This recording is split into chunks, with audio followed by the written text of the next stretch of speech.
Bem-vindo ao nosso canal do YouTube. Aqui você vai acompanhar o meu trabalho na luta contra o crime e o criminoso. Então, inscreva-se no canal e ative as notificações, porque aqui é cacete no lombo e bala no rabo de vagabundo. Força e honra! Agora sim a palavra ao senador Jorge Seife. General Augusto Heleno, meu nome é Jorge Seife, senador pelo estado de Santa Catarina, e uma das minhas grandes honras da vida é ter um pai militar e ter servido o meu Brasil ao lado do presidente Jair Bolsonaro e ao lado de pessoas honradas como o senhor. Enquanto senador da República, eleito por praticamente 1,5 milhão de votos, enquanto parlamentar, eu quero pedir perdão ao senhor pelas ofensas daqueles que não respeitam o Exército Brasileiro e não conhecem a sua história. Pessoas aqui, general, não sabem, não fazem ideia o que é uma ordem do mérito naval, que é um título que o senhor tem, tampouco uma ordem do mérito militar, uma ordem do mérito aeronáutico, mérito judiciário militar, ordem de Rio Branco, ordem do mérito judiciário trabalhista, ordem do mérito da defesa, medalha militar, medalha Marechal Hermes, medalha do pacificador. O senhor é reconhecidamente uma liderança competente, capaz, patriota, pelo trabalho que o senhor fez no Haiti, no Amazonas, internacionalmente. O senhor é um patrimônio brasileiro. E ninguém vai lhe tirar isso, porque as palavras de meia dúzia o vento leva, porque não são capazes de chegar ao valor do chulé da sua meia. Não tem história, não sabe o que é exército, não sabe o que o senhor fez, dedicando 45 anos da sua vida, de 1966 a 2011, o senhor se dedicou à Pátria Amada Brasil. E eu sinto falta aqui que o senhor esteja devidamente fardado, porque o senhor, sim, deveria vir aqui fardado para honrar o nosso exército brasileiro. Teve um outro glúteo flácido que sentou aí, covarde, que traiu a pátria no dia 8 de janeiro. Mas o senhor é uma honra, o senhor é um prestígio, o senhor é uma bênção de Deus. Quero dizer mais. O senhor conhece os artigos 136 e 142 da Constituição Federal? Conheço. Se o senhor sabe e conhece que os artigos 136 e 142 existem na Constituição Federal, discutir sobre os artigos 136 e 142 dentro da Constituição Federal pode configurar em crime? Na sua opinião? Senador, eu peço desculpa a Vossa Excelência, eu vim aqui como testemunha e eu não tenho conhecimento jurídico para me posicionar em relação a isso. Conheço os dois artigos, estão sendo muito debatidos, vão continuar sendo debatidos, mas eu não tenho bagagem para Não tem problema, general. Eu entendo o seu temor, porque hoje não existe democracia no Brasil. Nós vivemos uma ditadura. Sabe por quê? Alexandre Garcia, um homem que eu respeito tanto quanto o senhor, reclamou de uma barragem que estourou no Rio Grande do Sul. Flávio Dino, apagador oficial de câmeras do Ministério da Justiça, que tinha 280 homens embaixo dele para ele dar um comando. Se ele fosse um gestor de verdade, um homem responsável, um homem público, de espírito público, ele falaria: ei, Ibanez não deu ordem, tem 280 homens debaixo de mim. Prenda, controle esses manifestantes. E agora sabe o que ele falou? Que foi criado o Ministério da Verdade pelo Bessias. Sabe o Bessias? Foi criado o Ministério da Verdade. Aí falaram, pela reclamação de um jornalista, ou seja, liberdade de expressão, lixo. Artigo 5º da Constituição, lixo. Artigo 220 da Constituição, General Heleno, lixo. E aí agora vão mandar a Polícia Federal, tweet de Flávio Dino, vão mandar a Polícia Federal por crime de fake news. Não há crime senão a lei anterior que o defina. Agora querem prender o jornalista porque ele reclamou que foram mortas pessoas do Rio Grande do Sul pelas barragens lá mal construídas, ou que abriram ou que fecharam com portas. Essa é a democracia que nós vivemos. Democracia, general. E eu duvido, eu conheço o senhor. Eu passei 4 anos nessa Brasília e quantas vezes tive a oportunidade de ouvir suas sábias palavras, ouvir do seu patriotismo, das suas missões, da sua trajetória, da sua família. E a minha família honrosamente conhece a do senhor e admira o senhor. E hoje o Brasil recebe ditador sanguinário que passa com tanque de guerra em cima de manifestantes, que tem uma sentença internacional de 15 milhões de dólares pelos seus crimes contra a humanidade e narcotráfico. O Exército Brasileiro, que não tem mais general Heleno, generais helenos, prestam continência e estendem tapete vermelho. Que triste para nossas Forças Armadas não terem homem de galhardia, de valentia, de coração como o senhor. Mas vamos lá, ainda tem 4 minutos e 20. General, As Forças Armadas, segundo aqui a imprensa e dados que levantamos, possuem 356 mil homens na ativa. Todas as Forças Armadas, Exército, Marinha e Aeronáutica. 356 mil homens. Se realmente General Heleno Ribeiro Pereira, profundo conhecedor das Forças Armadas brasileiras, conhecedor de outras autoridades dentro do Exército Brasileiro, se passasse, se o senhor cogitasse em sua cabeça fazer golpe de Estado e quisesse e desejasse, diferente de colegas que acham que são incompetentes, o senhor só fazia 5 dedinhos, ó, plique, plique, e mandaria meia dúzia de zap, ó, acabou a brincadeira, invade tudo, para tudo, prende todo mundo, dissolve STF, dissolve parlamento, prende Lula, se o senhor desejasse. Mas desconhece a tua trajetória, desconhece o teu prestígio, desconhece a tua força. Se o senhor quisesse, o senhor faria o tal do golpe. Eu estudo um pouco de golpes militares por todo o mundo. Panamá, Vietnã, Bolívia, Cuba, Venezuela e tantos outros, Camboja, já estudei vários. E eu vou lhe fazer agora a pergunta, general. O senhor já viu golpe de Estado sem liderança? Sem líder? Sem um cara que levantasse a espada pelos poderes de Grayskull? Ou então, independência ou morte, pelo Caxias? O senhor já viu algum golpe de militar sem líder? Não viu. Não precisa nem me responder. O senhor já viu golpe militar sem uma tiradeira ou uma arma de chumbinho ou Nerf? Não, quanto mais sem arma de fogo. Esse povo aqui não sabe a diferença de um calibre 22 para o 762. Não sabe o que é a força de umas Forças Armadas, general. Aí por isso que fica falando, ai, 64, golpe militar, Heleno, golpista. Eu tenho que rir, gargalhar de tanta idiotice. E como o senhor tem ouvido de mercador, que eu acho que já tinha abandonado a missão, já tinha levantado, mandado meia dúzia para aquele lugar e vazado. Porque o senhor é um homem de respeito. O senhor serviu ao nosso país e hoje ainda tem que ser ofendido por um monte de pirralho, ignorante, comunista, que presta continência para Maduro. Triste, general. Mas eu lhe peço perdão e receba o meu perdão, meu amor, minha admiração, meu carinho, meu e de pelo menos os 70 milhões de brasileiros. Tenha certeza. Ou o senhor acha que o senhor aqui está sozinho? Ontem estive em Joinville, fazendo um exame no olho. Depois da Covid, meu olho ficou ruim. Aí, general, olha que bacana. Eu sou servidor público como o senhor. O povo paga meu salário.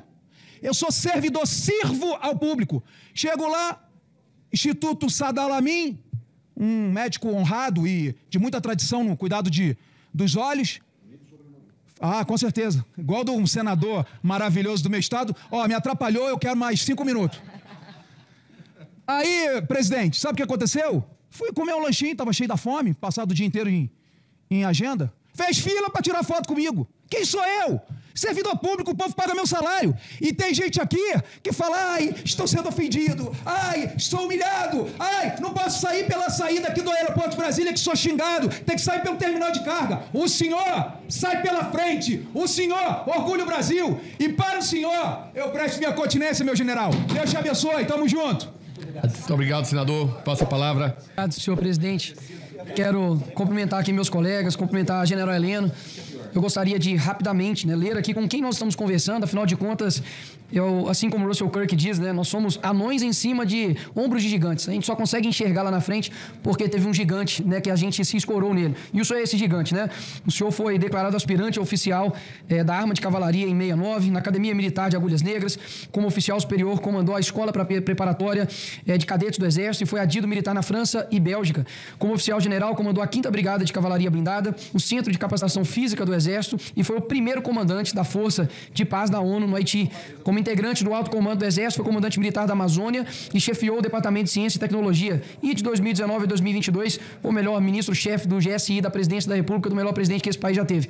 E fico admirado com a tua paciência em ouvir aqui pessoas com ilações, com acusações de uma pessoa que tem esse currículo, né? Porque se puxar a capivara de vários que estão aqui, porque é capivara, não é currículo não. Se puxar a capivara aqui, é extensa, mas com certeza não vai ser meritosa.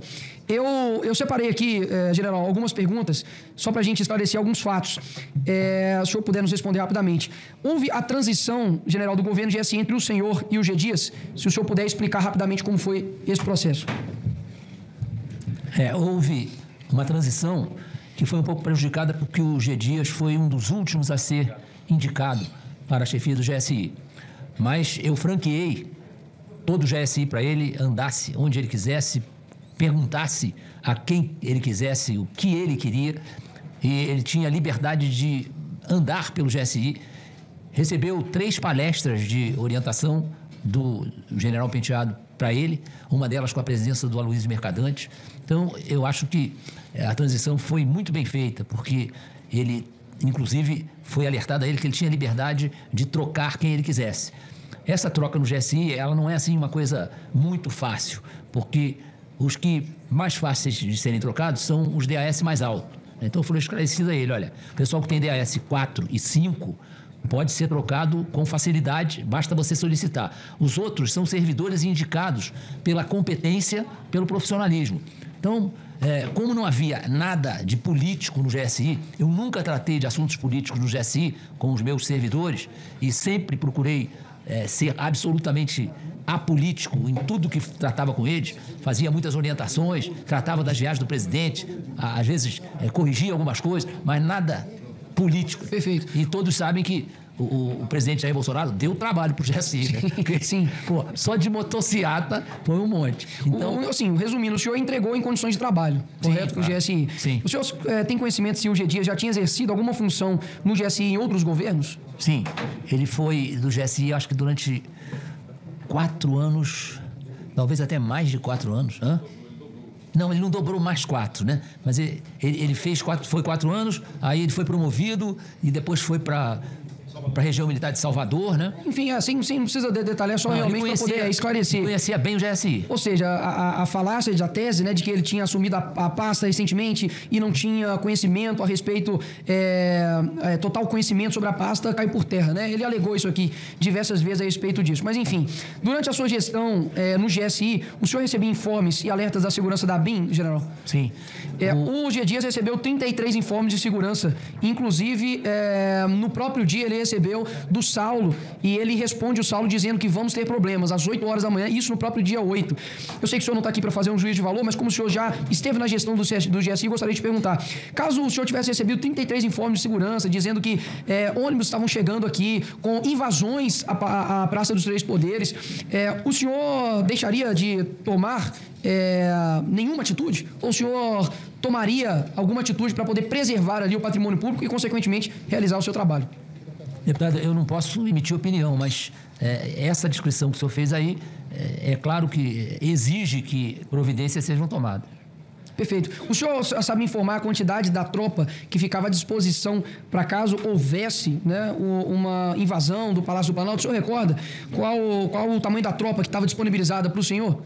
Esse planejamento existia e era acionado de acordo com a necessidade.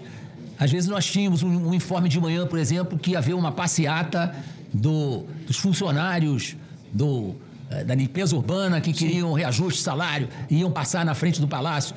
Como o nosso foco principal era segurança do palácio, do presidente, da família do presidente e do vice-presidente, imediatamente nós acionávamos o que estava previsto no planejamento para entrar em condição. Perfeito, né? perfeito. E as duas unidades militares de Brasília, que tinham uma relação direta com a presidência, era o Batalhão da Guarda Presidencial e o Regimento de Cavalaria de Guarda. Metade do ano era de um deles, a outra metade do outro, né? Porque a incorporação é feita em datas diferentes exatamente por causa disso. Perfeito, general. Obrigado pelos esclarecimentos. Foi dito aqui para o senhor aqui, né, que o senhor recebeu pessoas, como, por exemplo, um gay ativista, um nordestino, e é impressionante, né, o duplo padrão, né, de moralidade da esquerda, né? O Lula, né, durante todo esse tempo que ele ficou na presidência, ele recebeu o Nicolás Maduro, um narcotraficante, né, procurado pelos Estados Unidos, Hugo Chávez, Fidel Castro, Daniel Ortega, o próprio Cesare Battisti, né, condenado por 4 homicídios na Itália, inclusive tomou tomou prisão perpétua, e o José Eduardo dos Santos, que governou Angola por 38 anos, é um dos mais corruptos da África, e no fim das contas recebeu um financiamento do BNDES. Então, realmente, é impressionante o duplo padrão moral da esquerda. E no fim aqui do tempo que eu tenho, eu gostaria de agradecer primeiro ao senhor, né, por esses esclarecimentos, e abrir aqui uma brecha para poder falar de algo que aconteceu nessa semana passada, e de que uma deputada que abriu dizendo, eu gostaria só de passar um vídeo, por gentileza, se já tiver aí disponível, e aumenta o som, por gentileza. Volta, por favor, e se puder aumentar o som, por gentileza. E agora só um som, por gentileza. Se puder voltar, por gentileza. Mas a gente não pode... Os embates políticos, eles devem existir? Peço todos aqui, retomemos a calma, eu vou mudar esse direito de resposta. Mas a gente não pode deixar sem resposta, muitas vezes, agressões e mentiras que ocorrem dentro da política. Eu quero apenas registrar, presidente, que eu entrei com denúncia-crime na Polícia Federal, porque de quinta-feira para cá, em função de divulgações distorcidas, editadas e parciais... Senhor presidente, fala o que você quer falar, que você vai ver o que você vai tomar pela cara. Eu nasci na Cabana do Pai Tomás, uma favela lá em Belo Horizonte. Isso, onde eu nasci, tem uma conotação bem diferente. De que você vai tomar pela cara. Tomar o quê? Tomar um tapa, tomar um tiro, tomar o quê? E caso eu dissesse isso, senhores, a minha vida seria um inferno. E com razão. E com razão. Só que olha só, por que eu me indigno com isso? Porque eles têm o aval de falar isso. Ainda recebem solidariedade. A mídia defende e aí coloca somente o trecho dela me chamando de moleque. E pergunto pra vocês, isso porque alguém filmou e mostrou que o que ela disse realmente foi o que ela disse. Agora, senhores, imagina se isso não tivesse sido gravado. Seria minha palavra contra a dela. Uma pessoa dizendo que fala o que você quer falar, que você vai ver o que você vai tomar pela cara. Ou seja, nós aqui, num ambiente de embate político, muitas vezes a gente excede. A gente precisa manter a calma, precisa ser equilibrado. Aqui tem pessoas de diversos contextos históricos diferentes, de vida diferente. E você tem que manter o equilíbrio aqui. E a gente se indigna porque, primeiro, se eu cometo um erro, mesmo que eu me desculpe, eu sou condenado. Se eles erram, eles simplesmente botam uma nota e passou. Errar é humano. Se eles cometem algo propositalmente errado, além deles mentirem, além de discutirem com as imagens, que a imagem é muito clara, eles ainda não te chamam de mentiroso. Então isso aqui é só para poder mostrar de que a gente acaba colecionando injustiças. Mas eu também sei da minha missão aqui nesse lugar e sei que não é novidade alguma a gente colecionar injustiças. Até mesmo porque a maioria das pessoas que a gente enfrenta são injustos. São pessoas que não têm nenhum escrúpulo. E a mídia ainda reforça, posta e não deram um pio sobre isso na mídia nacional. Se sou eu falando para qualquer pessoa, principalmente uma mulher aqui, estaria no Jornal Nacional. Deputado bolsonarista diz e ameaça deputada. E impressionante, para finalizar, senhor presidente, como eles são hipócritas, mau caráter, mentirosos. E por isso que eu não tenho um pingo de respeito por quem levanta foice e martelo aqui nessa comissão. Obrigado, presidente. Obrigado. Mistura entre os parlamentares da oposição com os parlamentares da base do governo Lula. É muito claro aqui que a oposição quer buscar toda a verdade. Tanto é que um dos requerimentos para trazer o general Heleno aqui foi meu. Outro foi do senador Exalci. Agora, a recíproca não é verdadeira quando a gente quer trazer o comandante da Força Nacional. Quando a gente quer trazer o pessoal que estava nos hotéis em Brasília, nesse período desses ataques. A base do governo Lula não quer de jeito nenhum trazer. Por quê? O que é que tem a esconder? General, eu queria lhe fazer uma pergunta com relação a abril de 2019. Vamos voltar no tempo quando o senhor tinha acabado de assumir.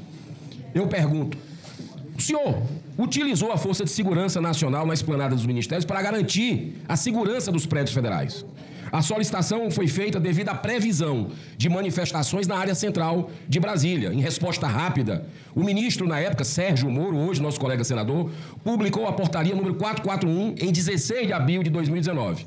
Essa portaria autorizou o emprego da Força Nacional em caráter preventivo, tendo como objetivo salvaguardar os prédios federais. Em conformidade com o artigo 4º do decreto, a Força Nacional de Segurança Pública pode ser empregada por solicitação expressa de governador de Estado, do Distrito Federal ou de ministro de Estado.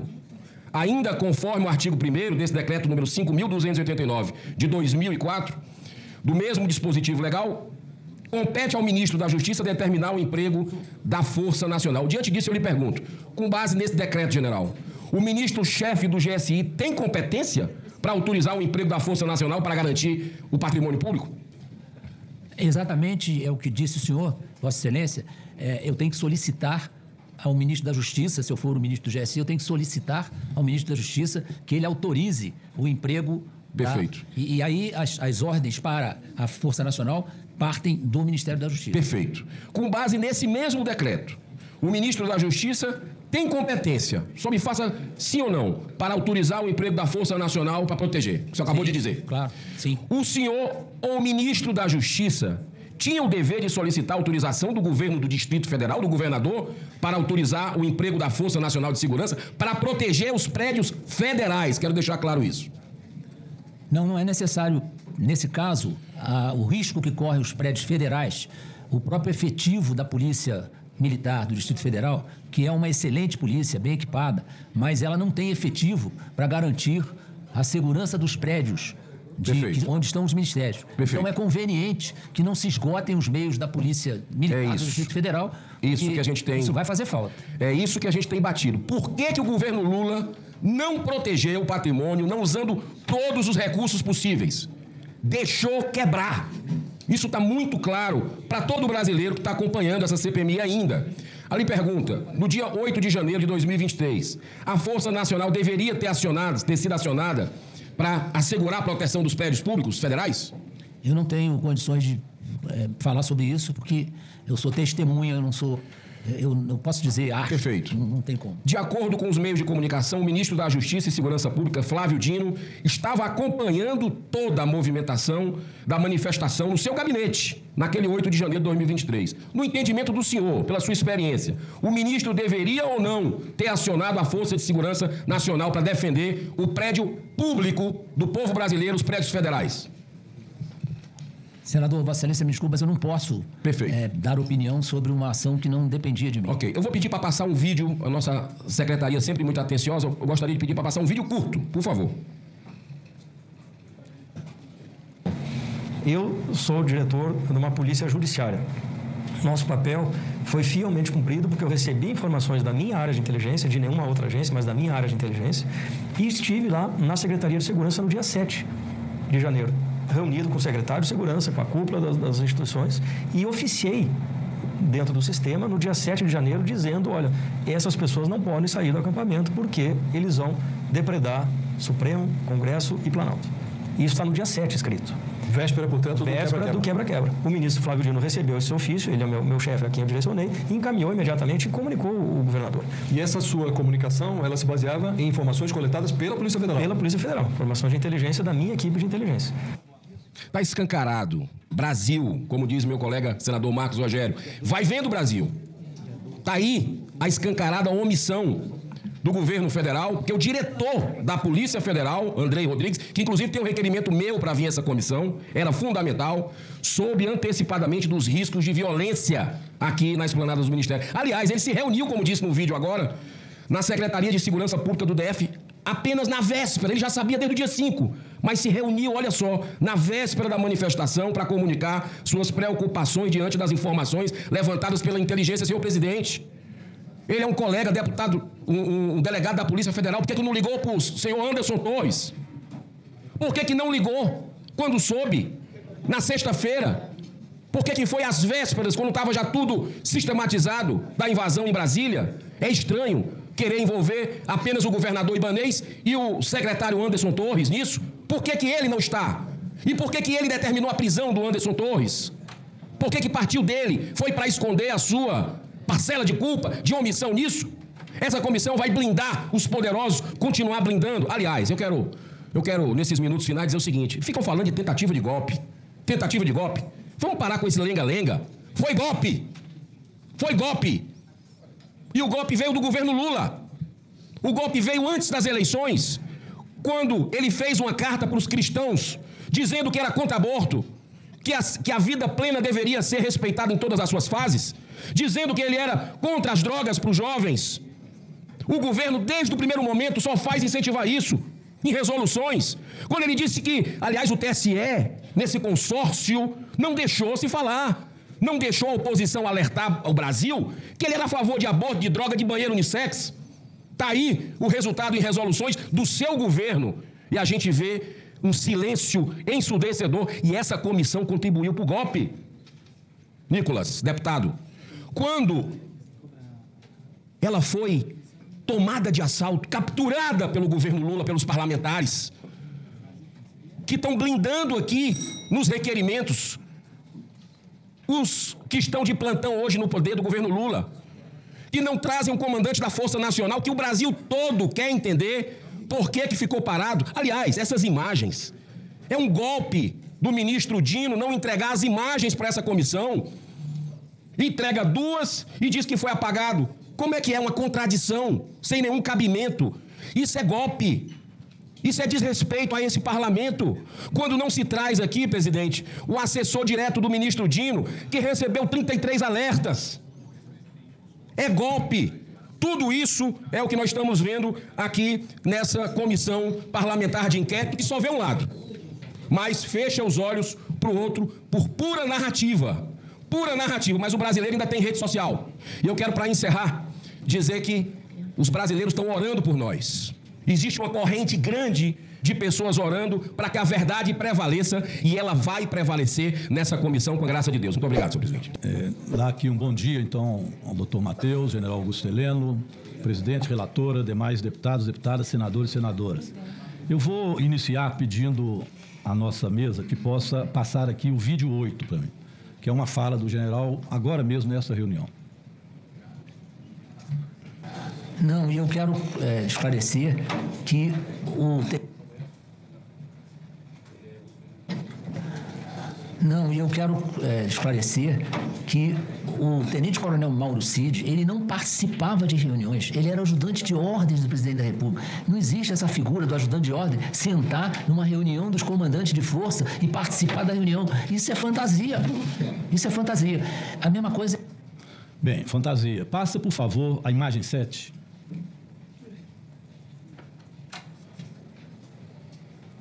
Olha quem está ali. Palácio do Planalto, reunião com o ministro da Defesa e comandantes das Forças Armadas. Participam ali da reunião o ministro da Defesa, Fernando Azevedo, o secretário-geral do Ministério da Defesa, Almir Garnier Santos, aquele que é golpista, está lá, o Mauro Cid. E o general Heleno, que diz que ele também não costumava ir nas reuniões do Comando das Forças Armadas. Se eu quiser, eu pego o vídeo, o senhor acabou de dizer isso. Está lá também. O senhor mentiu?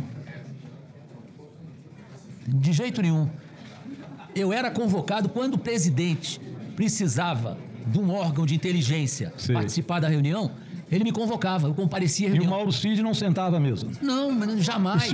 O senhor mentiu pra gente, o senhor me desculpe. O senhor não faltou com a verdade com a gente, eu vou explicar por que o senhor fez isso. Na verdade, o senhor quis proteger o Jair Bolsonaro como se Mauro Cid, e assim estava sendo interpretado, não participava das reuniões e, portanto, não podia fazer delação. Mas aí está Mauro Cid sentado à mesa, como sentou sempre e ouviu tudo aquilo que foi dito. Então é óbvio.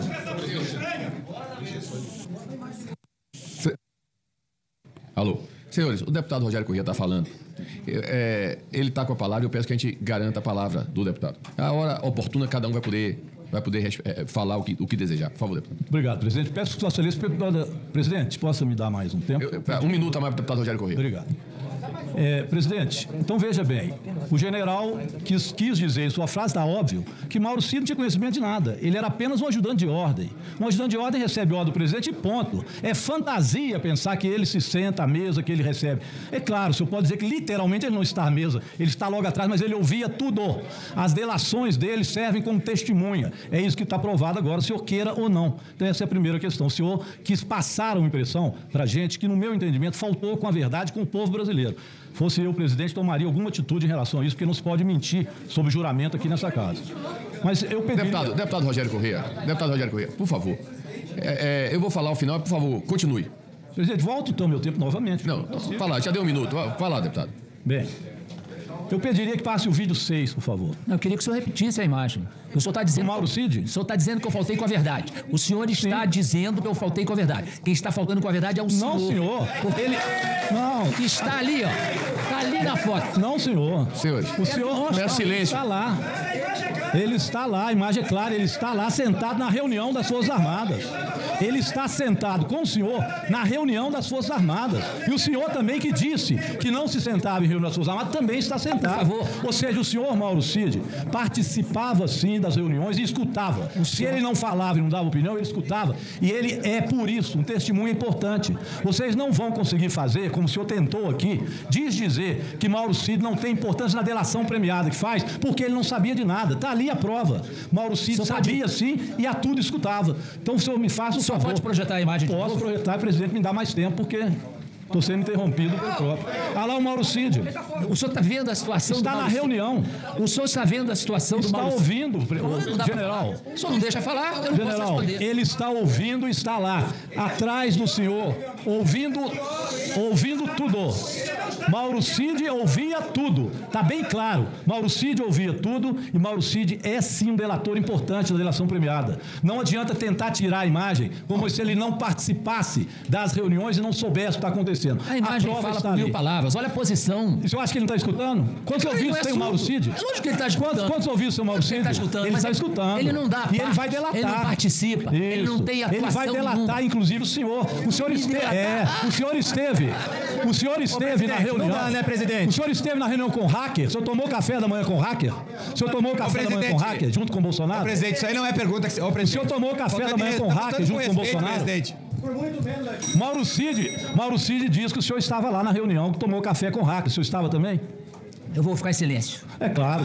O Mauro Cid tem 2 ouvidos. Ali prova que ele tem 2 ouvidos. Vocês não vão conseguir calar a boca daquele que ouviu. Então ali está claro, ele estava a 1 metro do senhor. Ele deve ter ouvido a reunião toda. E é estas reuniões que ele relata e faz a delação, que o senhor disse que não sabe, que a Elisiane, nossa senadora, muito bem perguntou. O que ela perguntou em relação a isso?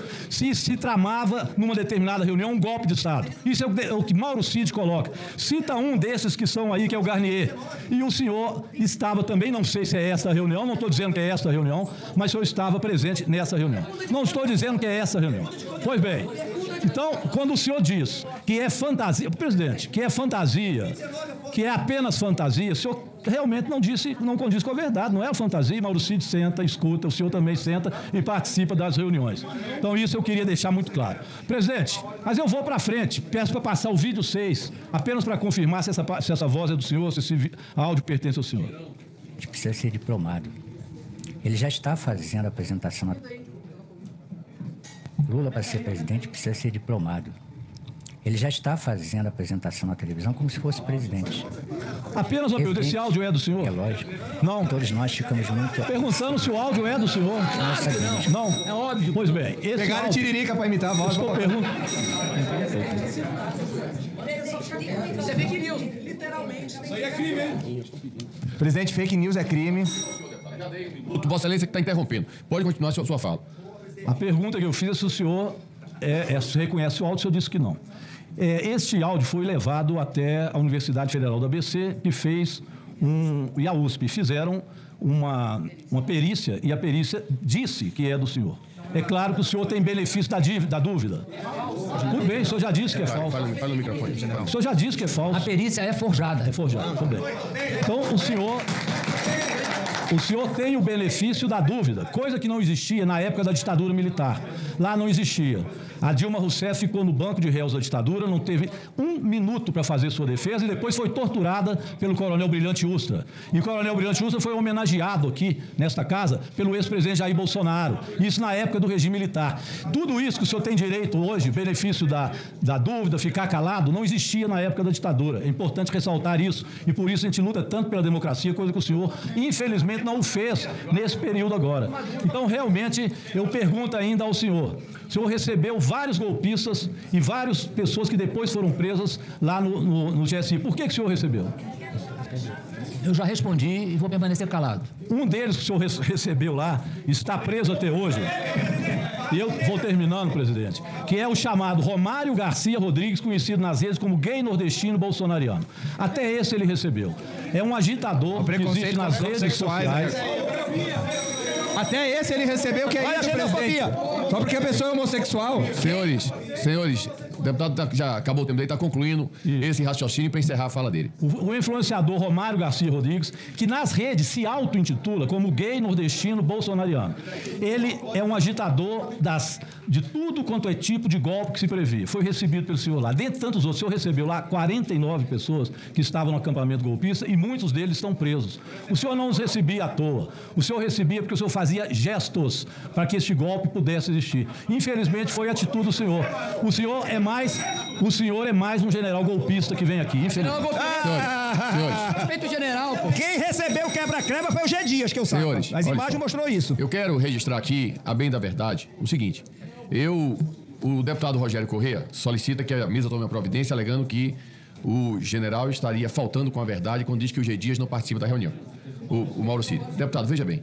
Nós temos aqui uma circunstância e que eu compreendi que o general disse que participava da reunião, no sentido que sentava na mesa e tomava decisões. Porque, veja só, os assessores que estão aqui nos acompanhando, eles estão participando da reunião e, ao mesmo tempo, não estão participando na mesma condição que nós, deputados.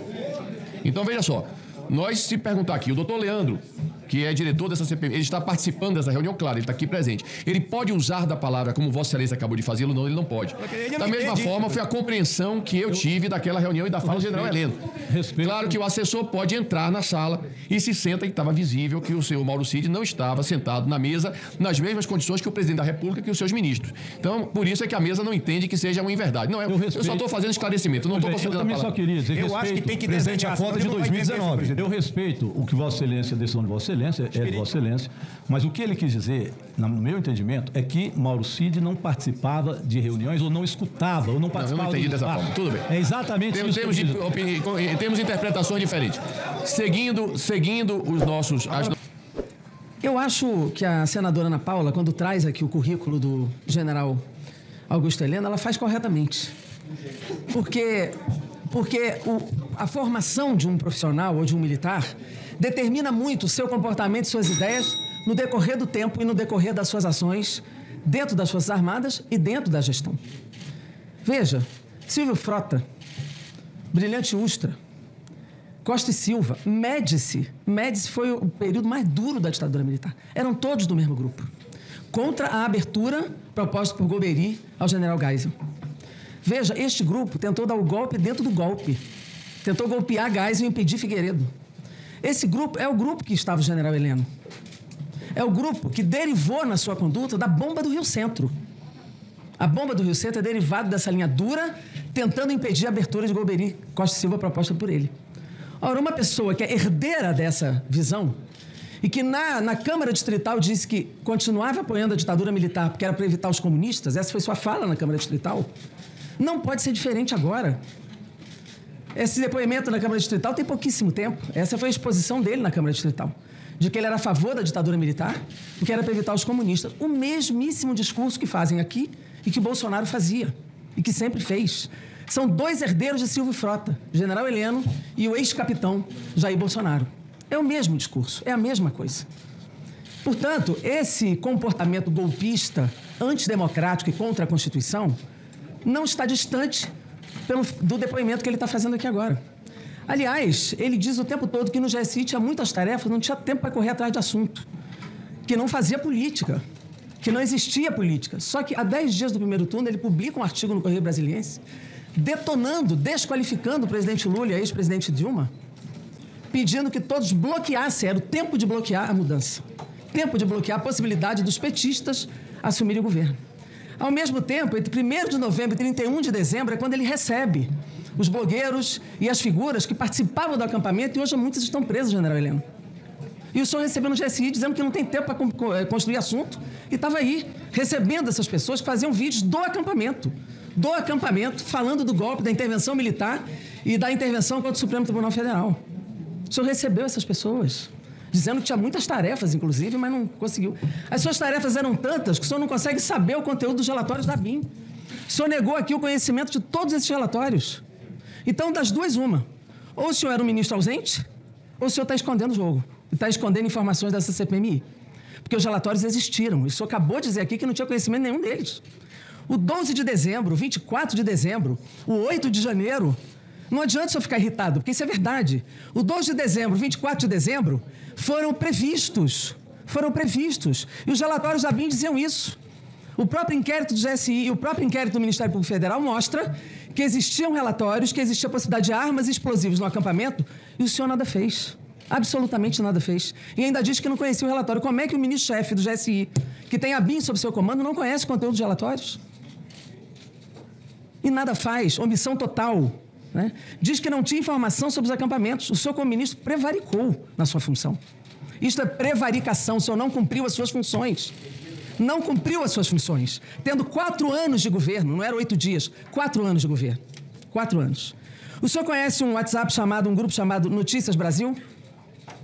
Fala no microfone, por favor. Não. Não. Pois aqui o coronel reformado Francisco Della Mora afirma que o senhor não só participava do grupo, como o senhor lia as mensagens todas, e todas elas, sem exceção, com militares da ativa e da reserva, tinham teor golpista. O senhor nega a presença nesse grupo de WhatsApp? Eu participava de muitos grupos de WhatsApp, não me lembro desse nome, desse grupo. Esse grupo de WhatsApp com militares da ativa e da reserva, o senhor não lembra? Tinham muitos grupos de WhatsApp. Não, o senhor disse que não participava deste grupo. Eu recebia diariamente, senhora deputada, eu recebia diariamente 400 a 500 zaps. E não dava para perceber. Eu estou perguntando se o senhor participava deste grupo Notícias Brasil. Não me lembro. Ah, não lembra? Não. Tá certo. O senhor também não lembra da reunião do dia 22 de maio, onde Bolsonaro disse que ia intervir, principalmente na Polícia Federal, para impedir a investigação da sua família. Aqui, segundo a reportagem, estavam presentes o ministro-chefe da Casa Civil, Braga Neto, Luiz Eduardo Ramos e o senhor. O senhor lembra dessa reunião do dia 22 de maio? Não lembra também. Eu sou médico, eu vou acabar lhe dando um medicamento para a memória. De 21 de abril, presidente, isso reunião, respeito ao 21 de abril, presidente. 21 de abril, respeito ao depoente, 21 de abril, reunião ministerial pública. Essa foi publicada em grande mídia, onde ali falou passar boiada. Weintraub disse que os bandidos do STF era tudo bandido, que o Guedes disse que ia botar bomba na bolsa dos servidores, Bolsonaro aos palavrões, dizendo que precisava enfrentar o STF e que ia intervir na Polícia Federal. O senhor não estava nessa reunião também? Estava. Estava. E o senhor acha que essa reunião foi tranquila, foi formal? Era sigilosa. Sigilosa não, foi pública. Ela virou uma reunião pública. No Brasil, sigiloso é um mero aposto. E o senhor acha essa reunião normal, né? Pode falar o que quiser, o presidente da República. Graças a Deus. Tá bem. Nós estamos num país inclusive contra a Constituição, contra a autonomia da Polícia Federal, contra a ameaça ao Supremo, só acho que isso é normal. Isso já é análise. Isso é normal. Acontece e aconteceu. Tá bem, tá bem. O senhor devolveu algum relógio Rolex a pedido do Tribunal de Contas da União? Devolvi. E o senhor tinha ficado com o relógio o senhor tinha ficado com o presente e só devolveu porque o TCU mandou devolver. Isso a senhora está dizendo. Eu estou perguntando. Então eu vou responder a sua pergunta. Eu vou responder. Se o senhor devolveu e por que devolveu? Não. Afirmou. Estou perguntando se o senhor ficou com o relógio e só respondeu por causa do TCU. Deixa eu responder. Estou perguntando, exatamente. O relógio estava comigo, tinha outros que receberam o relógio. O Comitê de Ética da Presidência da República foi consultado sobre o que fazer com os relógios, devolvia para a presidência, e o que veio como decisão da Comissão de Ética da Presidência foi que era um presente personalíssimo e que nós podíamos ficar com o relógio. Quando aconteceu o rumor agora, eu tenho pavor de andar com um relógio melhor do que esse meu Cássio aqui, vagabundo, porque eu não quero ser assaltado e perder a vida por causa de relógio. Então, eu não vou perder a vida por causa de relógio. Então, peguei o meu relógio, está aí o recibo, está aqui o recibo, fui ao Conselho de Ética da Presidência e entreguei o relógio. Para mim não faz falta nenhuma, porque eu realmente não faço nenhuma questão de andar com um relógio que é atrativo para bandido. Aqui é a informação do Tribunal de Contas, por isso que eu perguntei se foi por decisão do Tribunal de Contas, porque é a informação que a gente tem. Por fim, apenas colocar, tem um vídeo aí, por favor. O senhor lembra de ter apoiado os manifestantes após o segundo turno? Feito alguma declaração? Minha saudação. Não. Muito emocionado. Pode começar, por favor. Bom dia. Minha saudação muito emocionada a todas as senhoras e os senhores que são os grandes heróis do país hoje, que estão lutando para mostrar ao mundo que o país não aceita ter o presidente da República como nós conseguimos colocar nessa situação. Tá bom, pode interromper. Um cartão de visita para o mundo inteiro. Isso é 10 de novembro, é depois da eleição.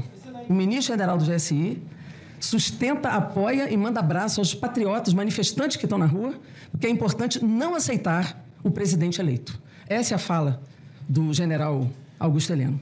Isso só mostra o seguinte: o general Heleno é a expressão da construção do golpe. E dizer o seguinte: Mauro Cid, ouvindo reuniões, para delatar, ele não precisa participar da reunião, basta ouvir.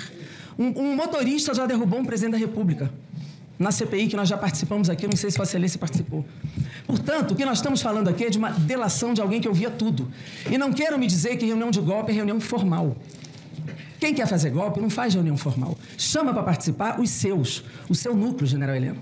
Por isso, é que não precisa nem dizer se ele participava ou não, o importante é que ele estava lá. E como testemunha é que ele vai delatar todos vocês. E que eu espero, sinceramente, que não haja anistia dessa vez dos responsáveis pelo golpe. E ao que tudo indica, o senhor participou de todo o processo golpista. Muito obrigado, deputada. Passa a palavra à última oradora inscrita nessa parte da manhã. Em seguida, vamos suspender a reunião. Eu passo a palavra à deputada Duda Salabert. Obrigado, presidente. Senhor presidente, desculpe. Pois não, deputado Só uma intervenção rápida, 30 segundos. Deputado, se for uma questão de ordem, eu vou aceitar. Se for Vossa Excelência fazer alguma ponderação, não é nenhuma ponderação sobre a fala de quem quer que seja, eu não posso aceitar. Não será, não é nenhuma ponderação. É só uma questão de ordem que diz respeito, quero crer, da ata que será extraída dessa reunião em função das informações trazidas.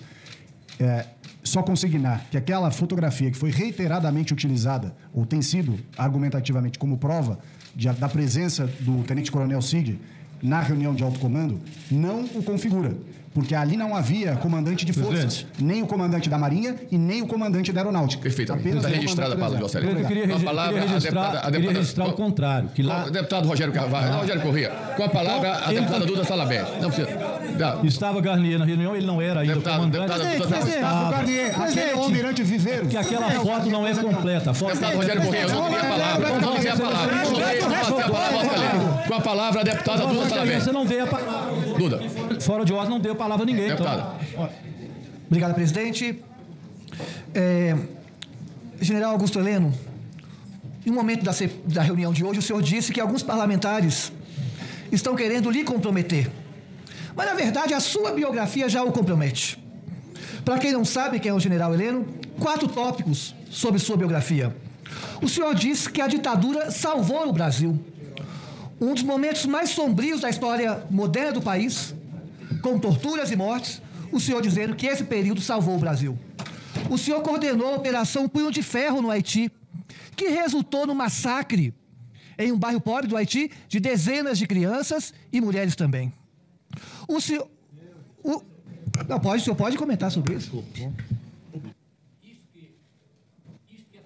Isso que é falado sobre Haiti, em relação à minha pessoa, não tem o menor fundamento. É uma mentira deslavada de uma parte da imprensa que me acusou de genocida, né? E eu saí do Haiti 4 meses depois do meu contrato com a ONU terminar, exatamente porque o secretário-geral da ONU pediu ao governo brasileiro a minha permanência. Eu nunca tive nem segurança pessoal no Haiti. Então, em nenhum momento, eu matei qualquer criança no Haiti. Eu entrava... Não disse que o senhor matou. Presidente, nós que diz, presidente, está colocando como ponto do currículo, imputando o crime, presidente. Imputando o crime. Deputada Abílio, a deputada está fazendo a sua fala e eu não vou admitir. Deputada Duda Salabert, você tem direito mais 1 minuto. Obrigado, presidente. Então, retomando, o senhor disse que alguns parlamentares querem comprometer, mas a sua biografia o compromete. Repetindo, o senhor disse que a ditadura militar salvou o Brasil. O senhor coordenou a Operação Punho de Ferro no Haiti, que resultou no massacre e morte de dezenas de crianças e mulheres.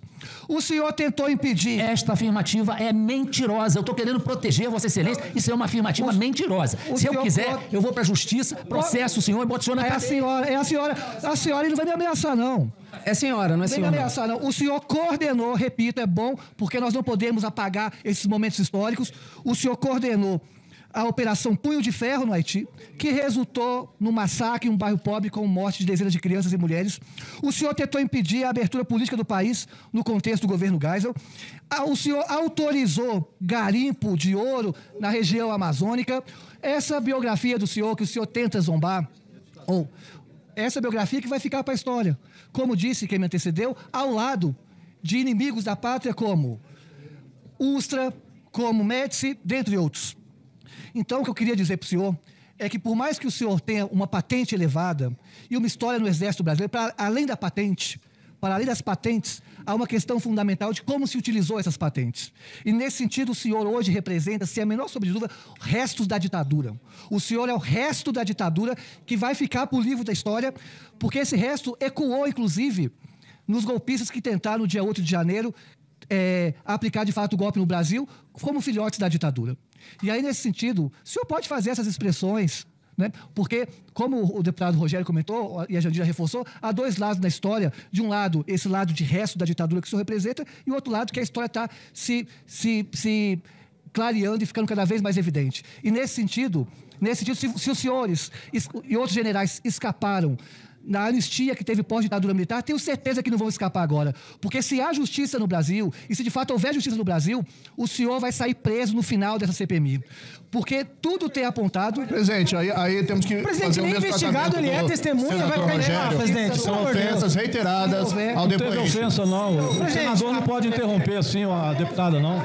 A deputada está falando, eu peço a todos que respeitem a palavra da deputada. Todo mundo fala o que quiser e responde pelo que está falando. Obrigado, por favor, presidente. deputado. Então, se houver justiça no Brasil, o senhor vai sair preso no final da CPMI, porque tudo tem apontado.